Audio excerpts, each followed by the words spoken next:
October 29th. The day 3E Atlas vanished behind the Sun. For most, it was just another date on a calendar. But for astronomers tracking its path, it was the moment everything stopped. The last images showed a green halo expanding faster than predicted, a coma stretching far beyond standard solar heating models. Then, the signal dropped. Every optical and infrared telescope on Earth lost line of sight. Every instrument waiting to track its perihelion was blinded by the Sun's glare. Since then, nothing. No images, no data, no confirmation of survival. Before the blackout, Atlas was already rewriting expectations. Its mass, 33 billion tons, was measured with virtually no non-gravitational acceleration. The equations didn't make sense. Its tail wasn't pointing away from the Sun, but toward it. Its vapor composition looked metallic, rich in nickel, poor in iron, more like debris from a forge than ice from interstellar space, and its trajectory, a retrograde orbit almost perfectly aligned with the ecliptic, threading through the orbits of Mars, Venus, and Jupiter as if by design. Now, during this 6-week blackout, we wait. Official channels are silent. Mars orbiter images from the close flyby remain unreleased. The US space program is half frozen by funding delays, and behind the scenes, radio observatories are listening, hoping for any reflection, any radar echo, any sign that Atlas is still there. When it reappears in December, we'll know the truth. If its brightness and velocity follow predictions, the mystery ends. If not, we may be looking at the first visitor that wasn't a comet at all. From the beginning, the massive 3I Atlas has been a quiet contradiction. Using brightness modelling and trajectory analysis, astronomers estimated its total mass at roughly 33 billion tons, far higher than any interstellar object ever recorded. That alone wasn't impossible, but what followed was. Despite its enormous weight, Atlas showed almost no measurable non-gravitational acceleration, no detectable push from outgassing, no recoil from sublimating ice. Every comet in recorded history, no matter how faint, displays at least some deviation from pure gravitational motion. Atlas did not. That single anomaly forced scientists to revisit every assumption built into comet dynamics. In natural models, sunlight heats the surface, frozen volatiles vaporize, and jets of gas act like tiny thrusters, subtly altering the orbit. The direction and strength of that acceleration can be measured and used to estimate the composition and structure of the nucleus. But when researchers applied those equations to 3I Atlas, they got nothing. The trajectory was clean, unmoved. A body this bright and active should have been unstable, its orbit perturbed by measurable forces. Instead, it moved like stone. To make the numbers fit, some proposed that the object must be extraordinarily dense, perhaps as much as 10,000 kilograms per cubic meter. That would make it denser than any known comet, closer to the density of solid nickel iron. But the problem is circular. Spectroscopic data didn't show iron in meaningful amounts. It showed nickel lines, bright, persistent, and unusual for this type of object, but the usual markers of ferromagnetic material were missing. The data looked more like a vaporized alloy than a mineral core. Other teams attempted to solve the paradox by suggesting the object was larger and darker than first assumed, reflecting less light but spreading its coma over a vast region. But that too failed to reconcile with observed flux. The energy budget didn't add up. The radiation pressure from the Sun, the gas expansion rate, and the measured luminosity all implied something else was happening, something not driven by standard cometary physics. Harvard astrophysicist Avi Loeb called this the first clue that Atlas is behaving like a controlled mass, not a reactive one. In other words, its motion obeyed pure gravitational prediction, as if it were actively countering the small forces that should have moved it. That statement drew criticism, of course, accusations of sensationalism, of reading intent into coincidence. But Loeb's point was simple. If the observed acceleration is precisely zero within error margins, we're either missing an entire category of natural mechanism or observing deliberate stability. ESA's dynamical simulations confirmed the anomaly from another angle. Even with conservative assumptions about surface activity, the model showed that an object of Atlas's mass and temperature should have lost measurable momentum across its inner solar pass. Yet radar tracking from March through October revealed no deviation from predicted position larger than a few tens of meters, a precision unmatched in cometary history. Some researchers tried to invoke a shape effect. If the body was elongated, rotating in such a way that gas emissions balanced each other, it could theoretically nullify acceleration. But that would require a near-perfect alignment of spin axis and solar vector, an arrangement statistically indistinguishable from intent. The deeper question now isn't whether the mass estimate is correct, it's whether we're measuring an object that wants to remain gravitationally neutral. A rock can't choose equilibrium, a craft could. And that's where the investigation turns, because if the mass problem can't be solved by density, size, or gas distribution, then we have to look at what is escaping from its surface: light itself. The first time observers noticed the anomaly, they thought it was a data glitch. Early frames from the Pan-STARRS array showed a narrow filament extending toward the Sun instead of away from it, a so-called anti-tail. At first, this was attributed to viewing angle. Dust from the comet's previous outbursts can sometimes form planar sheets that appear to point sunward when Earth crosses the orbital plane, but that explanation collapsed when the geometry changed and the feature stayed fixed. The sunward extension wasn't an illusion, it was real, and it was brightening. By mid-September, the anti-tail stretched 10 times longer than its main tail and appeared far more coherent, like a directed beam of reflected light rather than a dispersed dust plume. Instruments at Mauna Kea measured a high degree of forward scattering, sunlight bouncing off particles that seemed unusually uniform in size, composition, and reflectivity. For that kind of optical symmetry to occur naturally, you'd need ejected fragments of nearly identical dimensions and aligned trajectories. The odds of that happening by random breakup are microscopic. Several teams proposed mechanical models. The most cited came from Loeb and Kato, who simulated what would happen if the object were shedding large ice fragments from its sunward side. Pieces big enough to resist radiation pressure, but small enough to scatter visible light efficiently.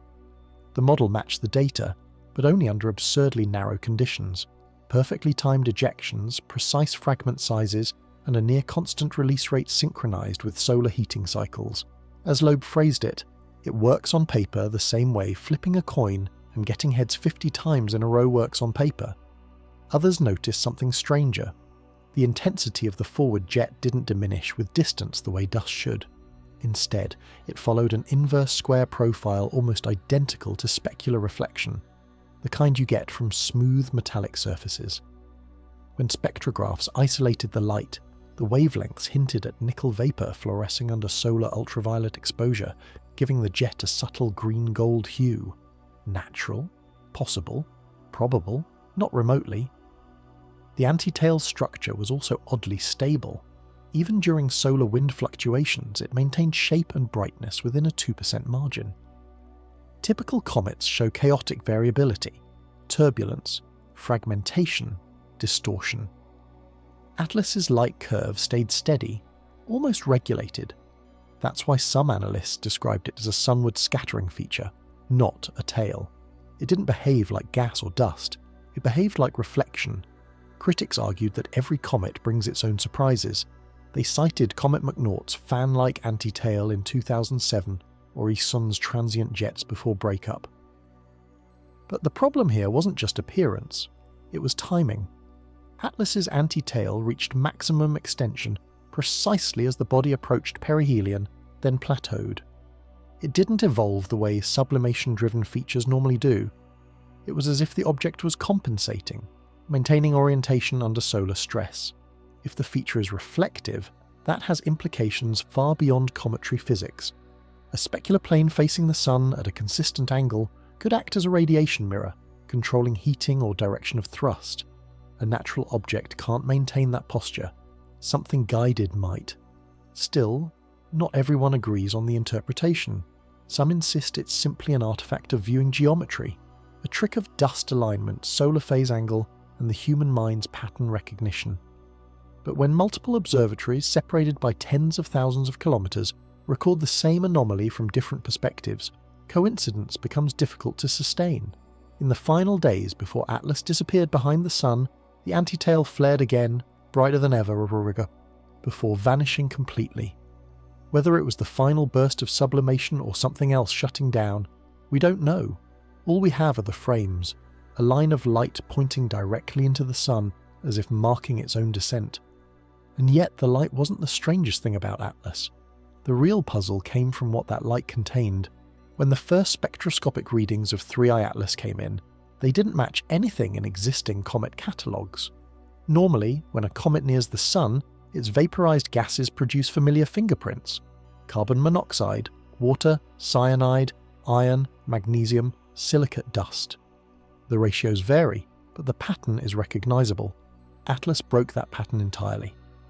Using high-resolution data from the Nordic Optical Telescope, and later confirmed by the Very Large Telescope in Chile, scientists detected a nickel-rich iron-poor emission profile. That combination is unusual, not impossible, but deeply inconsistent with standard solar system formation models. Iron and nickel are sibling elements, forged together in stellar cores and distributed through supernova ejecta. In natural bodies, they appear in roughly consistent ratios. Finding one without the other suggests separation or refinement, something nature rarely does on its own. The nickel lines themselves were striking. Normally faint in comets, they appeared strong and persistent even at large heliocentric distances, implying that the nickel wasn't trapped in refractory compounds, but existed in pure or near-pure form. That would require exposure to temperatures high enough to melt metal, something no known comet nucleus experiences. One possibility was that Atlas originated near a metal-rich star where the disk chemistry could favour nickel condensation, but the isotopic ratios didn't fit that either. In one of the few peer-reviewed analyses released before the shutdown, researchers noted that the relative abundance of nickel isotopes, particularly nickel-60 and nickel-62, appeared shifted toward a pattern seen in industrial electro-refining on Earth. That's not a claim of artifice, it's a statement of observation. The line shapes looked like processed material, not primordial dust. Adding to the confusion, Atlas showed almost no evidence of silicates. No olivine, no pyroxene, no strong IR absorption bands typical of rocky grains.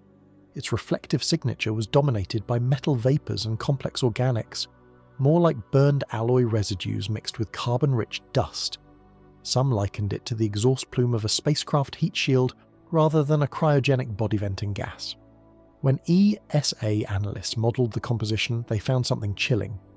To reproduce the observed spectral profile, you'd need a surface or shell coated in nickel compounds, possibly layered or structured, that vaporized under intense solar flux, releasing metallic gas in controlled bursts. A natural analogue doesn't exist. Even iron meteorites, among the densest natural materials, don't sublimate this way. Meanwhile, data from the Atacama Array hinted at trace cobalt and palladium, rare transition metals that rarely survive cosmic ray exposure in free space. Their presence raised a new possibility. The material wasn't uniform, it was engineered. Alloys with specific resistance to radiation or corrosion could produce exactly that spectral mix. Critics quickly intervened, suggesting contamination, that the spectral lines were misread or interfered with by Earth's atmosphere. But reanalysis from two separate hemispheres, using different instruments, replicated the same ratios within error margins. If it was contamination, it was global. The debate grew tense. NASA scientists insisted on caution, emphasizing calibration uncertainties. European teams pressed for transparency, calling it the most chemically unique interstellar visitor in history. Yet amid the scientific back and forth, the data stream quietly stopped. The final spectroscopic upload came days before the US shutdown halted non-essential operations. No follow-ups, no clarifications, no high-resolution chemical maps from the Mars flyby. Though that orbiter passed within imaging range, if those images ever surfaced, they might show what the spectra already hint. A surface not of stone or ice, but of something manufactured. But even before the chemical mystery could settle, another signal emerged. Not in light or composition, but in the way Atlas scattered that light itself. Light can tell you more than shape or colour. When it's scattered, absorbed, or reflected, it becomes polarized. Its electric field oriented in specific directions depending on surface texture, composition, and structure. Astronomers use that property to infer what an object's surface is made of, even from millions of kilometers away. And in the case of 3I Atlas, the polarization was unlike anything seen before. Polarimetric readings from mid-October revealed something scientists described as strong negative polarization at unusually small phase angles. In plain terms, when sunlight struck Atlas and bounced toward Earth, it came back with an inverted polarization signature. Most comets show a smooth curve. Polarization increases with phase angle until it peaks, then drops near opposition. Atlas did the opposite. At solar elongations where polarization should have been minimal, it spiked sharply negative, a sign that light was being reflected from a surface both fine-grained and highly structured. At first, researchers tried to link the anomaly to dust particle size. Submicron grains can invert polarization under the right conditions, but the wavelength dependency didn't match. The degree of polarization stayed consistent across optical bands, which suggested uniformity, not the chaotic mixture you'd expect from natural dust. It looked as if every particle or facet was following the same orientation rule. That's when theorists started comparing the data to engineered materials. Certain layered films like multi-band interference coatings or metamaterial composites can produce identical polarization inversions. They're used in spacecraft optics, stealth surfaces, and light control technologies. On Earth, these materials are manufactured with nanometer precision. In space, nature doesn't build them. ESA's photometric models tested one hypothesis. If Atlas had a smooth, plate-like exterior coated with microstructured reflectors, it would reflect sunlight in a way that mimics a negative polarization curve. The model matched almost perfectly, but it implied something extraordinary: a coherent surface thousands of meters across, maintaining optical alignment even as the object rotated and tumbled through interplanetary space. The consistency of the readings was the most unsettling part. Over multiple nights, at different viewing angles, the polarization degree shifted less than 1%. Dust clouds and gas jets would normally distort those values continuously. Here they didn't. Either the object's surface was smooth enough to maintain steady reflection, or there was an active system stabilizing its orientation. Critics offered simpler explanations. Perhaps the scattering region was dominated by fine metallic grains, or the anti-tail itself produced the effect through forward scattering. But that still required a high concentration of nickel, which had already been confirmed spectroscopically, and a near-planar distribution of particles behaving like coordinated mirrors. The probability was low, but not zero. That small gap between impossible and improbable became the scientific battleground. The problem deepened when instruments aboard the Indian Astrosat recorded polarization oscillations synchronized with Atlas's rotation period, roughly 9.8 hours. Every time the same hemisphere faced Earth, the polarization signature shifted phase by the same amount.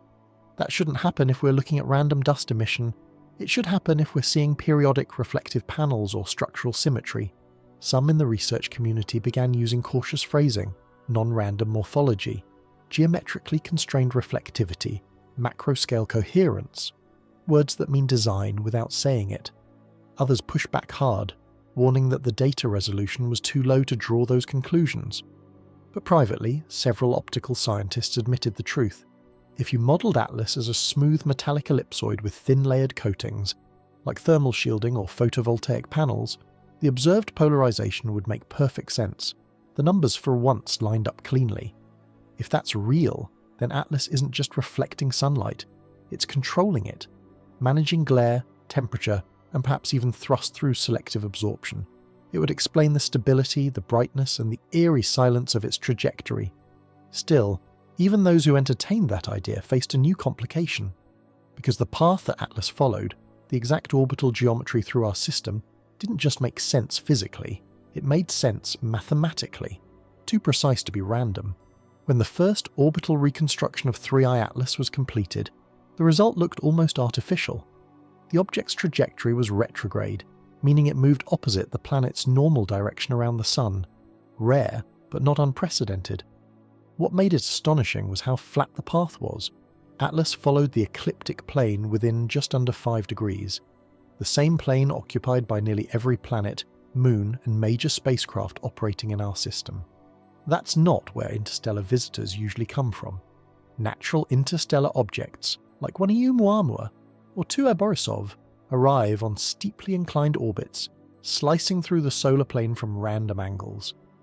The odds of a retrograde interstellar body aligning this precisely with the ecliptic are less than 1 in a million, according to models from the Jet Propulsion Laboratory. It's the celestial equivalent of throwing a dart from another star and hitting a thin sheet of paper tilted almost perfectly flat relative to your aim. Astronomers debated whether the alignment could be the result of gravitational focusing. the sun's pull bending an incoming trajectory toward the ecliptic. But simulations showed that even extreme gravitational curvature couldn't produce such a nearly planar orbit without significant prior perturbation. For Atlas to arrive like this, it would need to have been guided into the plane long before entering the solar system, possibly through interactions with massive bodies far beyond Neptune. None are known to exist in that region. The geometry grew even stranger when analysts plotted its inbound path against the major planetary orbits.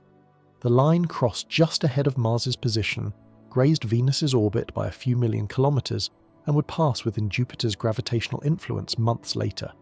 Each encounter aligned almost perfectly with the planet's orbital nodes.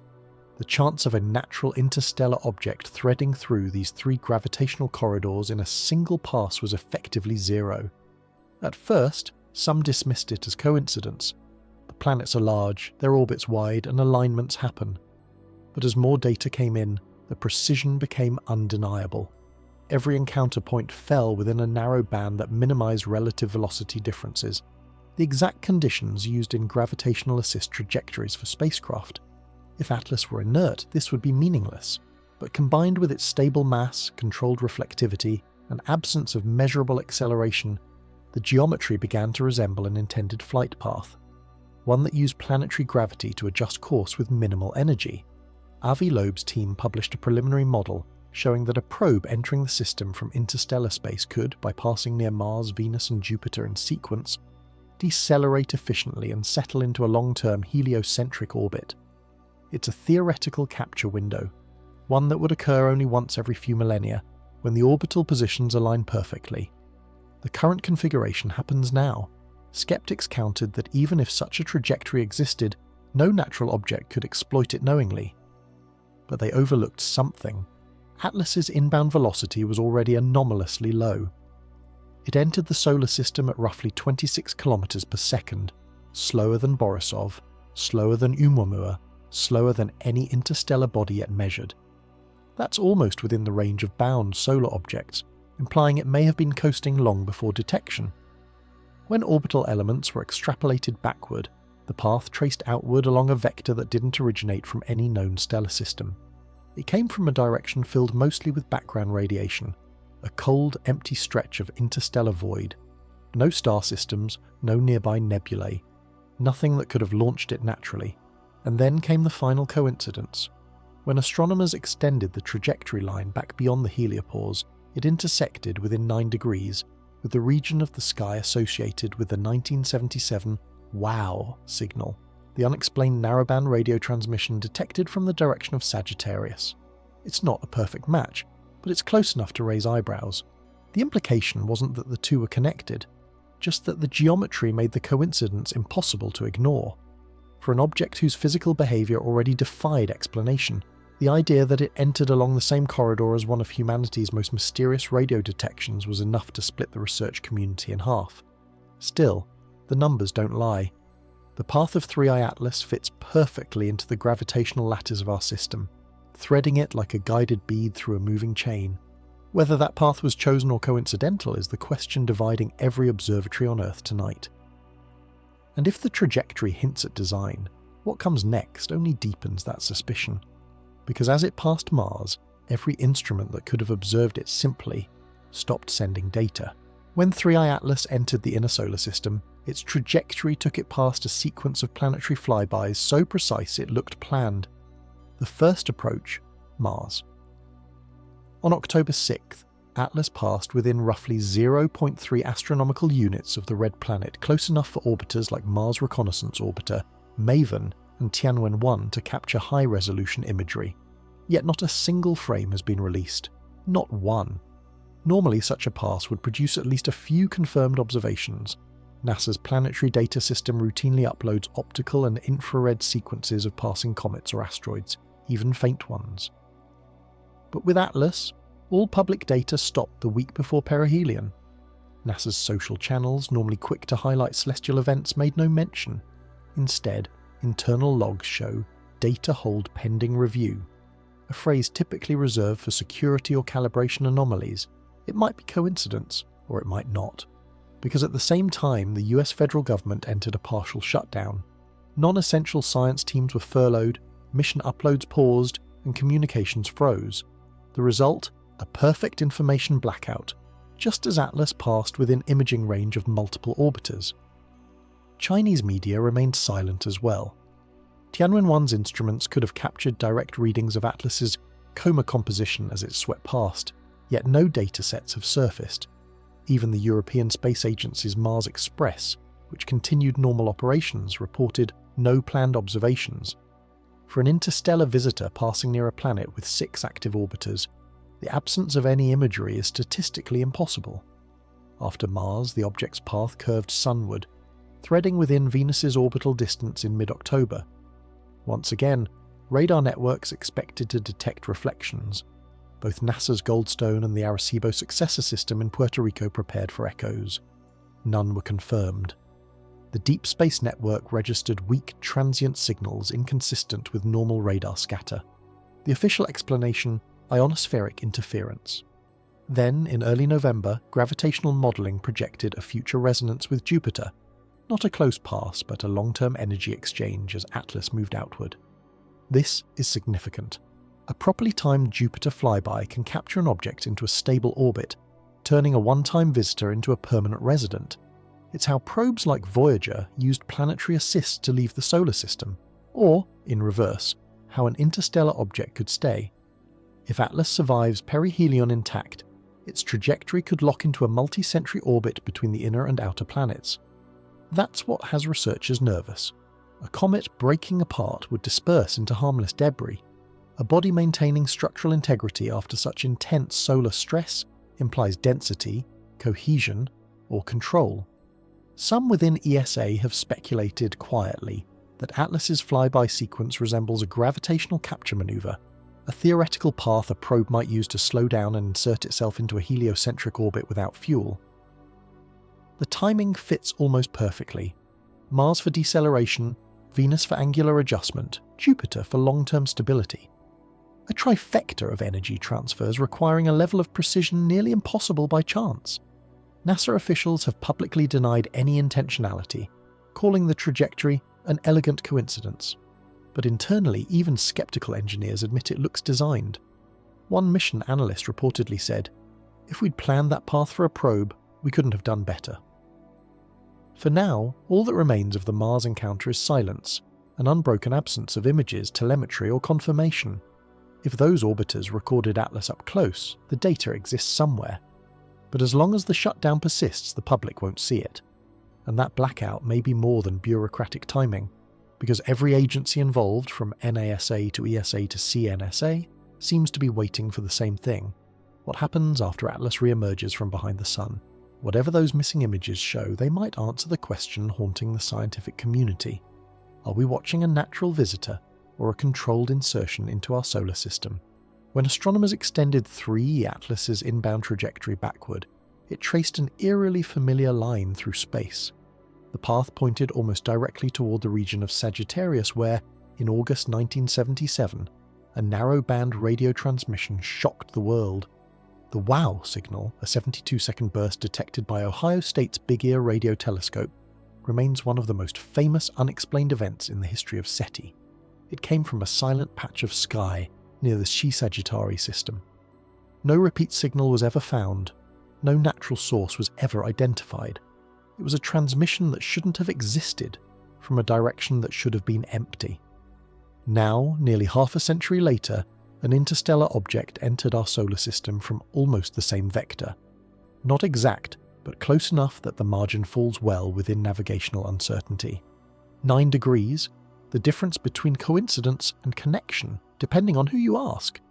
At first, no one dared say it aloud.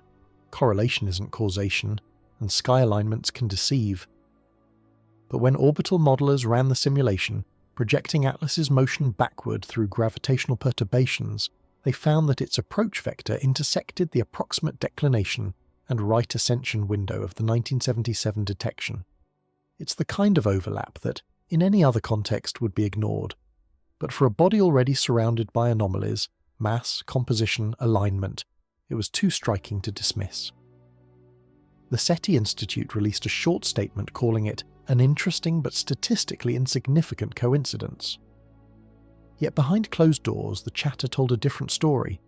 A leaked email chain between two researchers referenced directional correlation requiring contextual review. In academic language, that means we can't explain this yet. The WOW signal itself was a pure tone, a narrow frequency centered near 1420 MHz, the hydrogen line, often considered a universal marker for intelligent transmission. Its duration suggested motion relative to Earth, either a passing source or one rotating out of alignment. If that source were physical, and it had been travelling toward us since that moment, the timing would align almost perfectly with 3I Atlas's arrival. It's a fragile link, built on assumptions and coincidence, but it has captivated everyone studying the object. Loeb's team, cautious as always, described it as a geometrically notable convergence of independent anomalies. He refused to speculate beyond that, but the implication was clear. If the WOW signal originated from a moving source, and that source is now within the solar system, Atlas might be the first material evidence of it. Radio astronomers began re-examining the original 1977 records, comparing the signal's Doppler drift to Atlas's inbound velocity. The math almost worked. A signal emitted from an object on that path, moving at that speed, would produce the same kind of frequency shift Big Ear recorded. Too perfect, almost rehearsed. But there was a catch. Atlas's current behaviour doesn't match a beacon. Since entering the solar system, it's been silent. No emissions, no radio spikes, no detectable modulation. It reflects, but it does not transmit. That silence is the most disturbing part. If Atlas is related to the WOW signal, it's no longer calling home. Maybe it never was. Maybe the 1977 burst was a single handshake, a data packet meant to draw attention, then cease. Or maybe it was something else entirely, a calibration pulse, marking a path to follow decades later. Even within SETI circles, few are willing to connect the dots publicly. The risk of ridicule is too high, but quietly more telescopes have started reorienting toward the region where Atlas disappeared behind the Sun. If it re-emerges still intact, they'll be listening again, not for light, but for echoes. And that brings us to the present moment, the point where speculation collides with silence, the point where a trajectory once linked to a mysterious signal now lies hidden, just beyond the Sun's blinding glare, and the only eyes that might have seen what happened next belong to the orbiters around Mars, the ones whose data remains locked away. Whatever the truth of that alignment, the result is the same, an object following a perfect gravitational path, arriving from the direction of humanity's greatest unanswered transmission, now unobservable during the most critical stage of its journey. The silence didn't begin when 3I Atlas disappeared behind the Sun. It began days before. Around October 22nd, several Mars-orbiting spacecraft passed through positions that should have given them clear, unfiltered views of the object's coma and nucleus. The Mars Reconnaissance Orbiter, MAVEN, and the European Trace Gas Orbiter were all in prime alignment to capture images as Atlas crossed the inner heliocentric arc. Yet no public images exist. No raw frames, no calibration files, no acknowledgements in mission logs. Ordinarily, planetary imaging schedules are predictable. Even when not mission critical, they're logged for public access through NASA's Planetary Data System. But for the last 2 weeks of October, the database shows an unusual gap, a range of unfilled timestamps marked Data Deferred. Similar notes appear in ESA's own archive. The explanation, officially, was that the US government shutdown delayed synchronization of non-essential uploads. But the same gap appears in foreign systems unaffected by the shutdown. Behind closed doors, scientists started asking questions. MAVEN's ultraviolet spectrometer should have recorded distinctive emission lines as Atlas passed within its field of view. Those readings alone could have confirmed the composition anomalies, the nickel, the missing iron, the odd organic signatures. Instead, the data folder for that time window is empty. No error logs, no corrupted entries, just silence. When inquiries reached the mission's public information officers, the response was identical across agencies. No relevant observations were scheduled. That phrase, not scheduled, became a point of contention. For a once-in-a-century event involving the third confirmed interstellar visitor, failing to schedule any observation bordered on the implausible, especially when automated survey instruments are designed to capture incidental flybys even without human commands. Independent astronomers tried to fill the void. amateur observers using stacked imagery from Earth-based telescopes detected faint traces of Atlas's coma near Mars's orbit. But at professional resolutions, the signal should have been overwhelming, bright enough to saturate detectors. Instead, observatories reported fluctuating light curves inconsistent with simple dust reflection, as if the object's visible output was being modulated. Speculation spread quickly. Some suggested Atlas had entered a period of intense outgassing, masking its nucleus behind a thick shell of vapor that made imaging impossible. Others suspected deliberate data withholding. One leak from an ESA subcontractor claimed that images taken by the Mars Express HRSC camera were under internal review due to unexpected morphology. That phrase, repeated later in a censored briefing note, is one no scientist uses lightly.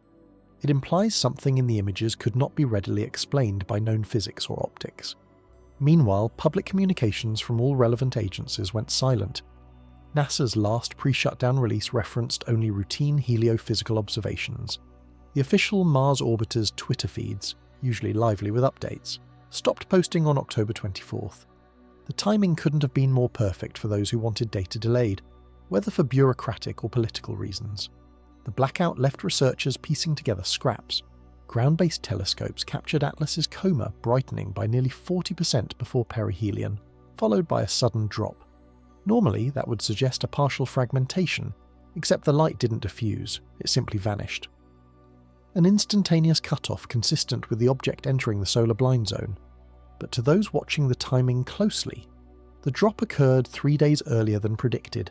In a field driven by data, absence itself becomes evidence. The lack of imagery doesn't just raise suspicion, it defines the story. Because if those missing Mars orbiter photos exist, they would be the highest resolution images ever captured of an interstellar body within our system. And yet, at the most critical moment, when every camera was in position, every instrument went dark. The official narrative says it's coincidence. But even within NASA, several engineers have quietly admitted that internal teams were asked to withhold commentary until full analysis and clearance. Clearance from what remains unclear. For now, all that's left is an empty archive, a digital silence orbiting Mars like the shadow of the object itself. Whatever those images show, they were never meant for public release. At least not yet. And as 3I Atlas passed perihelion on October 29th, the question became unavoidable. Did it survive the sun's full force, or did something else happen out of view? October 29th was supposed to be the day everything became clear. At 1422 UTC, 3I Atlas reached perihelion, its closest approach to the sun, a natural crucible where ice, dust, and fragile bodies disintegrate under radiation and tidal stress. Every known comet that has passed this close has either brightened dramatically or torn itself apart. For Atlas, this was the ultimate test. If it survived, it wasn't ordinary. If it disintegrated, the mystery would end. But what followed was neither. Data from the Solar and Heliospheric Observatory, SOHO, caught only the faintest glint, a dim trace against the solar corona. Atlas's brightness curve should have surged by several magnitudes as it heated. Instead, it stayed eerily flat. Instruments expected a bloom of gas and plasma as volatile compounds boiled away. There was nothing. The object maintained a near-constant luminosity for hours, then faded below detection thresholds as it crossed into the sun's blinding arc. This behaviour was unprecedented. Natural comets erupt or vanish. Atlas did neither. It behaved like something resistant to the sun's radiation, not reflective enough to overheat, not fragile enough to fragment. Just steady, controlled light until it disappeared completely. Solar physicists examined the telemetry, assuming the signal had been lost due to background noise. But when SOHO's data was cross-checked with Japan's Solar Sea and NASA's stereo probes, the results matched. Atlas never showed a fragmentation plume, no tail dispersal, no debris cloud. It simply entered perihelion intact and vanished. Then came the confusion. Ground-based observatories still tracking residual brightness reported a delayed flare roughly 40 hours after perihelion, a pulse of reflected sunlight that didn't match the predicted position. The flare appeared ahead of the calculated orbit by nearly 300,000 kilometers. That displacement shouldn't be possible without an external impulse or controlled correction. If the flare was Atlas, it had accelerated or maneuvered. ESA's heliophysics division quietly labelled the anomaly unresolved optical displacement. Internally, a few engineers called it what it looked like, a course change. But no one said it publicly. No one wanted to be the first to imply propulsion. Temperature models added another layer of strangeness. Based on its proximity to the Sun, Atlas's surface temperature should have exceeded 1,800 Kelvin, enough to melt metal. Yet spectral readings from the last visible frames showed stable thermal emission consistent with temperatures below 900. Either it reflected more sunlight than expected, or it was actively regulating its heat. Both options defied conventional comet physics. The days following perihelion deepened the mystery. Instruments monitoring solar dust streams expected an increase in particulate matter if Atlas had disintegrated. None was observed. The interplanetary dust flux actually decreased slightly during the window of passage, as if the object had absorbed material rather than shedding it. One astrophysicist called it an anti-comet, a body that cleans the space around it instead of leaving trail behind. By November 1st, the comet's projected re-emergence point had been calculated. It should have appeared in the early morning sky near the constellation Libra by mid-December. Telescopes across the world were scheduled to search for its return, but as of now, no one knows if there will even be something to find. The absence of fragmentation, the thermal anomaly, and the post-perihelion flare point to an uncomfortable conclusion. Atlas didn't simply endure the Sun, it may have used it. Some models propose that a reflective or superconductive surface could convert solar pressure into controlled acceleration, a light sail maneuver. If so, perihelion wasn't a death sentence, it was a course correction. No one has the data to confirm this yet. The object remains hidden behind the Sun until early December. Until then, the only thing certain is uncertainty. And every day that passes without a confirmed reappearance raises the same uneasy question. What if it's not gone because it burned up, but because it left? Whatever the truth, perihelion was not the end. It was a threshold, the point where Atlas stopped behaving like an interstellar object and started behaving like something else entirely. For the last 37 days, 3I Atlas has been invisible, hidden in the one direction where no telescope on Earth can look. Since October 29th, it's remained behind the Sun, completely out of line of sight from every optical, infrared and radar array on the planet. This blackout period was predictable, but what's unfolding within it is not. The space agencies have called it the quiet window. Astronomers prefer the dark season. For most comets, it's a routine silence. They vanish behind the solar disk, emerge weeks later, and observations resume. But Atlas is not most comets, because this time the world isn't waiting for beauty, it's waiting for confirmation. The last verified coordinates place the object on a shallow outbound curve, its predicted re-emergence point near Libra in early December.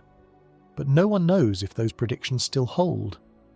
If the post-perihelion flare observed by Stereo and Solar Orbiter represented a change in velocity, even a small one, Atlas's exit trajectory could now differ by millions of kilometers. A maneuver that's subtle would go unnoticed by most instruments, and yet alter the orbit enough to mask reappearance entirely. Behind the Sun, there's no radar lock, no telemetry, no reflection data, only radio silence. Deep Space Network dishes have been pinging the region continuously, bouncing low-frequency beams across the solar limb, hoping for an echo. None have returned. That's expected. The Sun's plasma blocks most transmissions. But in this case, the silence feels intentional, almost strategic. The object entered the only sector of sky that guarantees invisibility and, for a time, unaccountability. During this same period, small irregularities began showing up in unrelated instruments. Solar wind monitors detected faint rhythmic density waves propagating through the heliosphere. Not naturally chaotic, but periodic. Magnetometers on Earth registered micro-oscillations at 5-minute intervals, synchronized across hemispheres.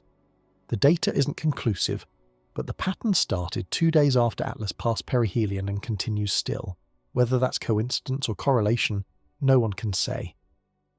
Inside NASA, a classified note circulated to mission leads advised radio monitoring of anomalous plasma modulations possibly related to interstellar object 3I Atlas. The existence of that memo was leaked to journalists but never confirmed. Still, independent observers have noticed slight upticks in background noise near the hydrogen line. the same frequency associated with the 1977 WOW signal, too weak to qualify as transmission, but persistent enough to register as a pattern. Meanwhile, public statements remain cautious.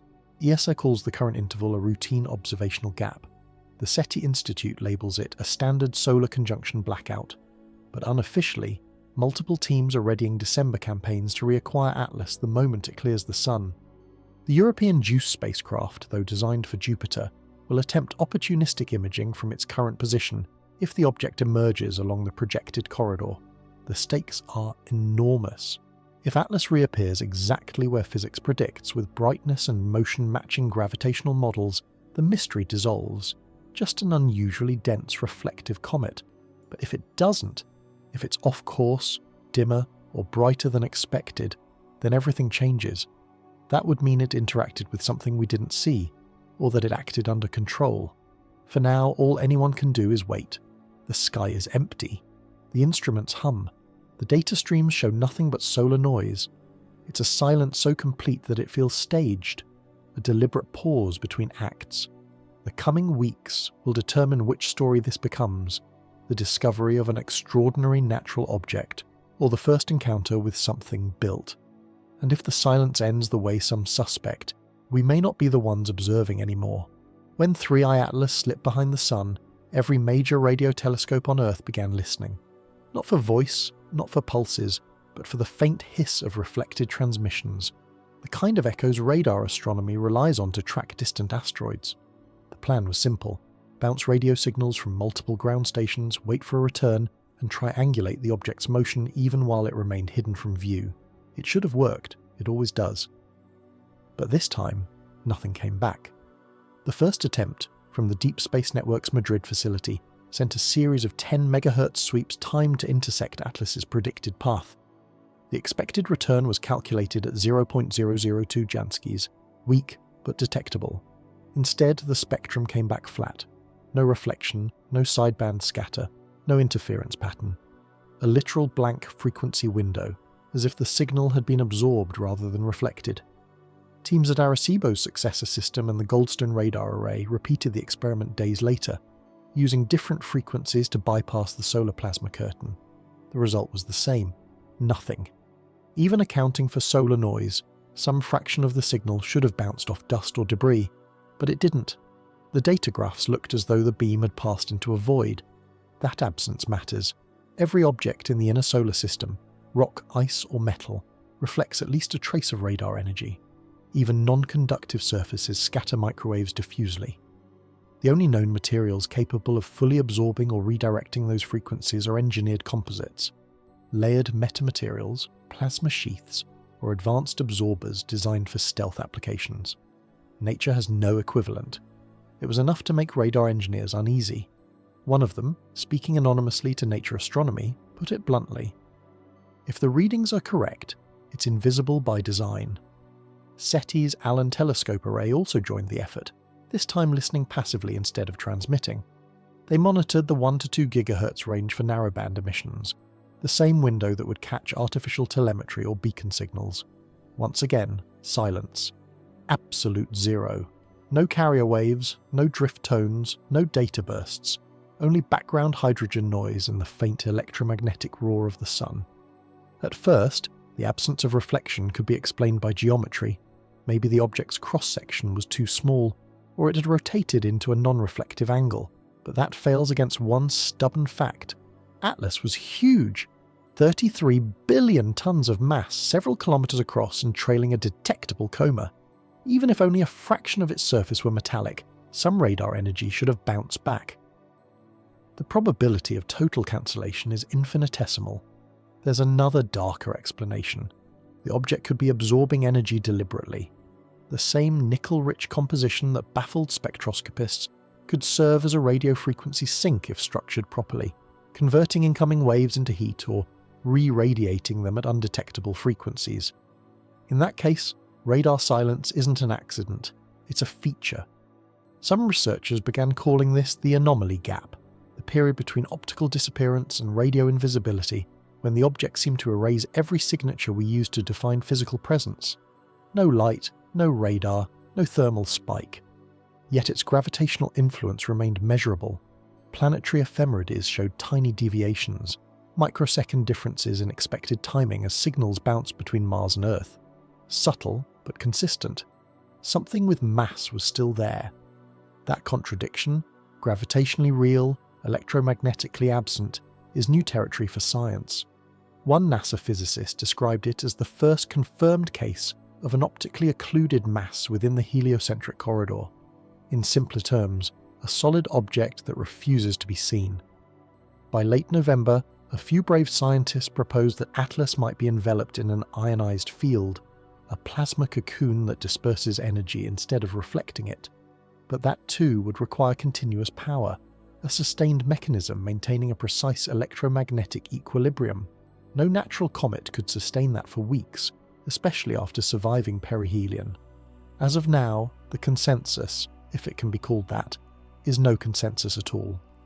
Atlas is either the most unusually behaved comet ever recorded, or something exploiting every blind spot our instruments have. The next step is simple, but terrifying. Wait for it to reappear. Because if it comes back exactly where we expect, we'll have proof that nature can mimic intent. But if it doesn't, if its trajectory has shifted again, then the silence wasn't just absence, it was a signal. And in that case, the next sound we hear might not come from Earth at all. In the weeks following Atlas's disappearance, the sky itself began to behave strangely. The sun, just past its magnetic peak, erupted in a surge of activity that defied even solar maximum predictions. Auroras rippled far beyond polar latitudes, visible as far south as Texas, northern India, and southern Europe. Entire night skies turned green, red, and violet. For many, it was a spectacle. For astronomers, it was an alarm. On November 10th, Earth's magnetometers registered a storm of unusual symmetry, a geomagnetic disturbance oscillating at near-perfect intervals, every 8 minutes, sustained for hours. Unlike normal solar storms, which come in chaotic bursts, this one pulsed rhythmically, as if something external was modulating the flow of charged particles. The source was traced back to a solar wind compression front emerging from the same quadrant of the heliosphere where Atlas was presumed to be passing. Coincidence? Possibly. But when researchers examined the data more closely, they noticed something no natural CME had ever shown. Embedded within the plasma stream was a faint radio carrier wave. Narrowband, stable, oscillating near the hydrogen frequency, 1420 MHz. SETI confirmed it was there, but faint, buried under the noise of solar radiation just above the detection threshold. It wasn't structured like a message. It didn't carry modulation or data packets. It was more like a heartbeat, a repeating pulse of energy that matched the timing of the magnetospheric oscillations on Earth. When the signal spiked, the auroras intensified. When it faded, they dimmed. For the public, it was a light show. For scientists, it was the first direct correlation between a heliospheric event and an unexplained radio source. The pattern lasted 3 days, then vanished entirely. Elsewhere, 3 other phenomena emerged almost simultaneously. First, 3 green comets, 12P/Pons-Brooks, C/2023A3, Tsuchinshan Atlas, and C/2024 G3 Pan-STARRS, became visible in the same sky hemisphere for the first time in recorded history. Green comets are rare on their own. 3 visible at once is unprecedented. Each one displayed distinct chemical spectra, but all showed enhanced diatomic carbon emission. The same spectral range where 3I Atlas's glow was brightest before it vanished. Second, satellites in low Earth orbit began reporting brief magnetic interference events. The Starlink network logged short-lived communication dropouts coinciding with the auroral pulses. Engineers dismissed them as solar weather artifacts, but the timing was suspiciously precise, aligned to the same 8-minute rhythm measured by magnetometers. Third, global amateur networks began recording low-frequency hums in VLF receivers, centered at 20 kHz, frequencies that normally resonate in the Earth ionosphere cavity. These tones had been heard before during solar storms, but this time they carried harmonic patterns that repeated too evenly, like a waveform being shaped intentionally. It was around this time that online forums revived an ancient phrase, signs in the heavens. The connection between Atlas's disappearance and the atmospheric events became a topic of feverish speculation. Scientists tried to tamp it down, pointing to the solar cycle's unpredictability. But even within observatories, the coincidences began to feel less random. In one closed teleconference, a European researcher reportedly summarized it bluntly. If Atlas is reflecting or emitting, it's coupling with the heliosphere itself, meaning if it survived, it might now be interacting with solar plasma in ways we don't yet understand, modulating it, bending it, or using it. To most scientists, that's still unthinkable, but the patterns persist. The rhythmic auroras, the synchronized radio pulse, the 3 green comets appearing like sentinels in the same sector of sky. And through it all, no sign of Atlas. No telescope has reacquired it, no radar echo, no optical glint. Just the growing sense that the silence isn't empty, that something out there is alive within the light itself, waiting for the sun to move, for its blind spot to fade. Because when the sun shifts in early December, when that corridor finally opens, every eye on Earth and in orbit will turn to that single patch of sky, and what reappears, or doesn't, will decide whether these omens are atmospheric coincidence, or the first evidence of a design older than we are ready to understand. While the world waited for 3-Eye Atlas to re-emerge, other headlines began to blur into its story, events that seemed disconnected on paper, but eerily synchronized in time. Together, they painted a picture of a planet quietly bracing for something it couldn't yet name. On November 15th, SpaceX launched Starship Flight 11, the most powerful rocket ever built, carrying an unannounced secondary payload rumored to be a classified solar observer. Officially, the mission was for high-altitude re-entry testing. Unofficially, it coincided with Atlas's predicted reappearance window. Amateur radio enthusiasts intercepted encrypted downlinks between Starship and a ground station in New Mexico minutes after launch, transmissions tagged with references to eclipse vector and phase entry. When questioned, SpaceX declined to comment. The mission's telemetry was later removed from public archives. 3 days later, China's Tianwen-2 spacecraft, a sample return mission aimed at the near-Earth asteroid Kamo-Hoalewa, performed an unscheduled course correction. The Chinese National Space Administration cited trajectory optimization, but orbital analysts noticed that the burn vector temporarily aligned Tianwen-2's path closer to the region where Atlas was expected to emerge. The shift was small but deliberate. It placed Tianwen-2 in an ideal position to capture deep space optical data that no Western observatory could. Meanwhile, in the United States, the government shutdown dragged on, freezing non-essential programs across NASA and the NSF. Funding for the Deep Space Network was restricted to maintenance-only mode, leaving no official personnel on standby for continuous monitoring. Yet leaked internal memos showed that a skeleton crew remained active under national security exception protocols. In other words, someone, somewhere decided Atlas was no longer a scientific curiosity. It was a matter of state interest. Around the same time, the UAP hearings resumed in Congress. A closed-door session included testimony from several defense contractors who allegedly presented new infrared footage of an unidentified object near Mars, recorded weeks before the data blackout. According to one lawmaker, the footage showed a dense, structured anomaly with reflective symmetry. No images were released, but the phrasing alone was enough to set off speculation. Reflective symmetry, the same words used by Loeb's team months earlier to describe Atlas's polarization behavior. Then came a report buried in the back pages of Nature Astronomy, a peer-reviewed study from the Mars Sample Return Program.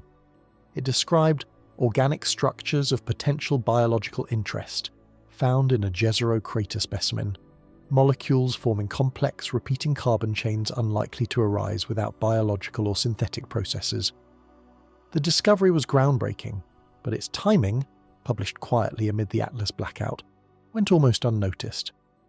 The authors had no idea how their work would be interpreted, because to those following the broader narrative, the implication was clear. Mars had once contained building blocks of life, and now an object from beyond the stars had flown directly past it. Simultaneously, global communication satellites began logging anomalies. Geo-networks recorded interference bursts, faint, broadband spikes occurring every 86 minutes, coinciding with Atlas's projected orbital period. The events were sporadic but statistically significant. The spikes weren't caused by solar flares nor by known terrestrial interference. Analysts described them as artificially regular noise bursts, too consistent to be random but too weak to classify. Even SpaceX's internal Starlink logs, leaked later that week, listed recurring mirror returns, repeating signal echoes from a fixed region behind the Sun. The phenomenon stopped on November 28th, as abruptly as it began. In isolation, any of these events would have been unremarkable, but in sequence, they built momentum, a kind of background rhythm beneath the news cycle. Rocket launches, mission deviations, data gaps, congressional hearings, auroral storms, all orbiting around one invisible object. Journalists tried to connect the dots, but official sources refused comment. NASA stayed silent. ESA deferred. SETI said nothing.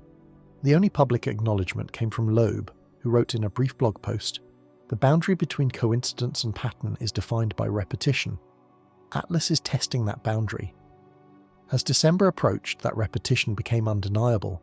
The world had entered a holding pattern, satellites recalibrated, observatories repositioned, governments quietly mobilized assets, all for something they still refused to name, and then, quietly, the calendar turned. December 3rd. The sun began to shift. The blackout corridor was opening. Every telescope on Earth was waiting for the first glint of reflected light.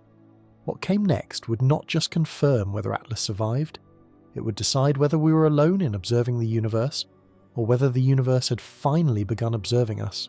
December 4th, 0316 UTC. The first faint glint appeared exactly where nothing should have been, a low-magnitude flicker against the morning twilight in the constellation Libra. It lasted barely 12 seconds, but it was enough. Automated survey telescopes at Cerro Paranal and Mount Lemmon both logged the same coordinate 9 arc-minutes apart, too consistent to be random noise. Atlas had reappeared, except it wasn't where it was supposed to be. The predicted re-emergence corridor calculated by JPL and ESA weeks earlier spanned a narrow band of sky angle just above the Sun's limb. Atlas's return point was off by nearly 0.17 astronomical units, tens of millions of kilometers from projection. That displacement implied either a catastrophic breakup that redistributed mass unevenly, or a deliberate change in trajectory. But there was no debris cloud, no diffused glow, just a single, concentrated reflection. Within hours, observatories across 3 continents reoriented. The object's apparent magnitude rose sharply, from +15 to +10 in less than 2 days. For a fragmenting comet, that brightness would fluctuate chaotically. Atlas's curve rose smoothly, like a calibrated dimmer switch. It wasn't disintegrating, it was stabilizing.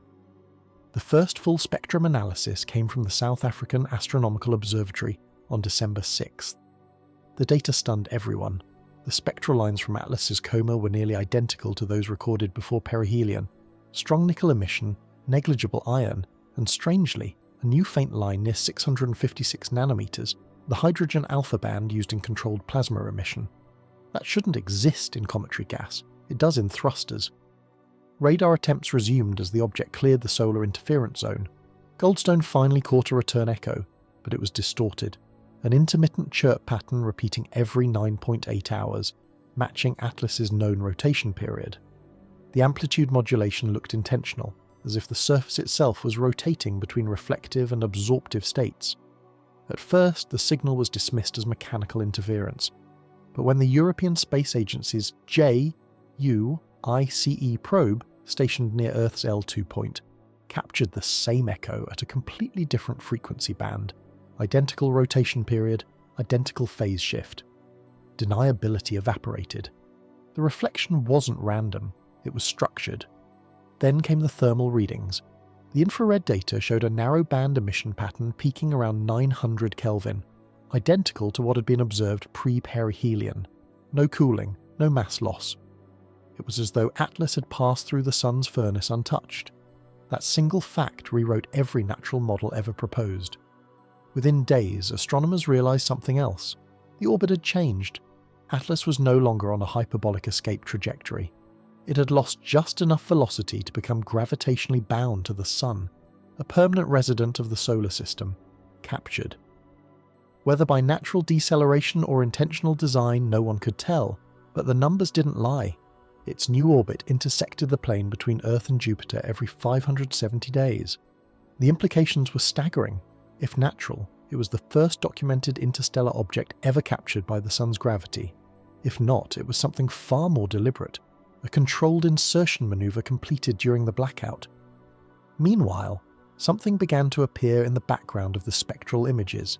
Faint, repeating shadows, radial striations emanating from the central brightness, forming a hexagonal halo pattern. Optical artifacts, said the skeptics. But the pattern's orientation shifted subtly over time, always maintaining alignment with the sun's magnetic field lines. No comet has ever displayed anything like it. The discovery triggered emergency coordination between agencies. NASA issued an internal notice requesting temporary classification of all heliophysical data pertaining to Object 3E Atlas until verification of spectral anomalies is complete. The message was meant to stay confidential. It didn't. Within hours, the memo leaked to journalists and the news broke worldwide. 3. Atlas returns, and it's not where it should be. For the first time, the general public knew that the third interstellar visitor hadn't vanished. It had survived, moved, and changed. Telescopes continued to track it as it brightened. Each new image raised the same question. If it's still intact, if it's still active, and if it's now in a stable orbit, what is it waiting for? Because the last readings from JUICE contained one final anomaly, a faint broadband pulse repeating every 1,420 MHz, the hydrogen line, the same frequency as the 1977 WOW signal. It wasn't strong enough to decode, but it was steady, precise, intentional, and it was aimed directly at Earth. By December 12th, the world had changed. It wasn't official, no press conference, no announcement, but every astronomer, every military analyst, every engineer tracking Atlas understood it. Something had just rewritten the hierarchy of evidence. For the first time in recorded history, an interstellar object had not only survived perihelion intact, but had returned on a new, lower energy orbit and was now transmitting. The hydrogen line pulse continued at steady intervals, repeating every 142 seconds, unwavering in frequency. The signal wasn't data-bearing, not modulated in any recognizable pattern. It was pure, narrowband, and perfectly stable. That precision alone defied natural processes. Thermal noise drifts, plasma instability, and Doppler shifts always distort cosmic emissions. This one stayed locked, as if anchored to an atomic clock. SETI declared it the cleanest carrier ever detected. Their first instinct was to rule out Earth interference. They cross-checked with every known satellite, aircraft, and radar installation. Nothing matched. Then they tested the Doppler drift, the slight frequency slide caused by relative motion. It was consistent with the trajectory of Atlas itself. The signal wasn't passing by it, it was coming from it. That's when the tone of communication inside the agency shifted. NASA handed coordination to the Department of Defense under Aerospace Domain Security, a rarely invoked classification that effectively shuts down civilian access. Data pipelines feeding to public observatories went dark overnight. The last public release from the European Space Agency, a high-resolution composite of Atlas's coma, was pulled from the archives less than an hour after posting. The leak that followed came not from scientists but from technicians. Screenshots from the Deep Space Network showed the spectral readout in plain numbers, 1,420.40575 MHz, plus or minus 0.00002. That level of frequency discipline requires deliberate control. Even the most stable natural masers fluctuate more. The implication was undeniable, but here's where it deepens. The signal wasn't constant across the entire rotation. Every 9.8 hours, one full spin of Atlas, the transmission dropped for exactly 26 seconds, then resumed. Over 3 full rotations, the timing never drifted. The pauses were too deliberate to be thermal shadowing or surface interference. Someone, or something, was gating the emission. Meanwhile, new images from Chile's Las Campanas Observatory revealed Atlas's surface brightness shifting in hexagonal patterns, the same geometric symmetry hinted at before perihelion. The hexagons weren't static. They rippled outward, faintly, like interference waves across metal under stress. To some, it was proof of complex structure. To others, a trick of optics. But one undeniable fact remained. The pattern synchronized with the 142-second radio pulse. Avi Loeb published one final statement before his communications went silent. If we accept the data as valid, then we're observing a body that behaves according to physical laws but not geological ones. Its mass is stable. Its surface reflects intentionally. Its signal is coherent. If it is natural, then nature has engineered symmetry. He didn't need to say more. Governments quietly began to prepare for every outcome. Ground-based radar sweeps intensified. Military satellites were repositioned. The United Nations held a closed emergency assembly under the pretext of space traffic coordination. No minutes from that meeting were released. But inside observatories, among scientists who'd followed this object from the beginning, a quieter realization was spreading. Whatever Atlas is, it's not leaving. Orbital modelling predicted its next approach would bring it within 0.7 astronomical units of Earth, closer than Venus, in late 2026.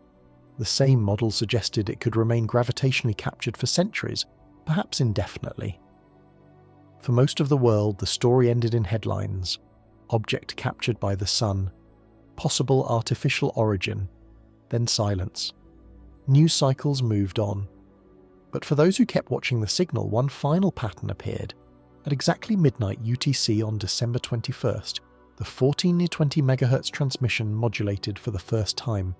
Not a message, just a single amplitude change. The carrier rose by 0.3 decibels, held for 12 seconds, and then stabilized again. 12 seconds. The same duration as the first glint seen when it reappeared in Libra. It wasn't random, it was confirmation. Something out there had completed a maneuver no human technology could match, survived the most hostile environment in the solar system, established orbit, and was now emitting at the universal frequency of hydrogen, the signature of communication itself. The question that once divided scientists no longer matters. It's not about what Atlas is, it's about what happens next, and whether the silence that follows this signal is a waiting period or an invitation. The telescopes will keep watching, the signal will keep pulsing. And somewhere, beyond the light, something may be watching back. Tonight, the pulse continues.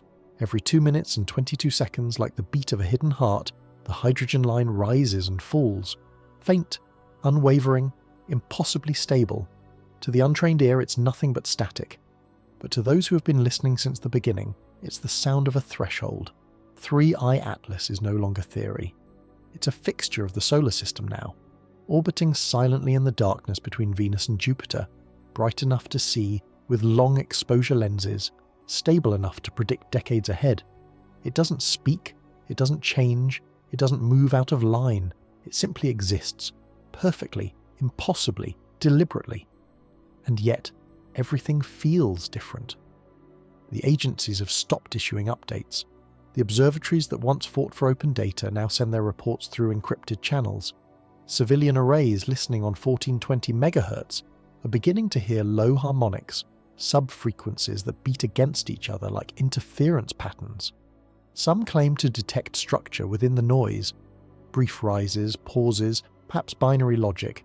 Others say it's atmospheric distortion. But nobody can prove it's natural anymore. The public fascination has dulled into quiet unease. News outlets call it an inactive probe, a comet-shaped relic, an artifact of interstellar origin. The words change, but the tone does not. Everyone senses that the story isn't over. The object's path is cyclical now. Every 570 days it will cross the plane of Earth's orbit again. Not close enough to touch, but close enough to observe, close enough to see us. In a few months, the signal's path will align perfectly with Earth's night side. When that happens, the hydrogen line will cut directly through our ionosphere, clearer than ever before. SETI's instruments are already preparing for that window, the moment when the transmission will be strongest, unfiltered by solar interference. Nobody knows what will happen then. Maybe the signal will stay constant, the same endless heartbeat echoing through the void. Or maybe it will change, and if it does, if the frequency shifts, if the amplitude rises, if the pulse becomes code, then the question we've avoided since October will demand an answer. The one we've all felt building between every silence, every blackout, every impossible alignment. What if the universe isn't empty? What if the watchers we searched for aren't light years away, but here, now, quietly waiting behind the sun. Until that moment comes, all we can do is listen.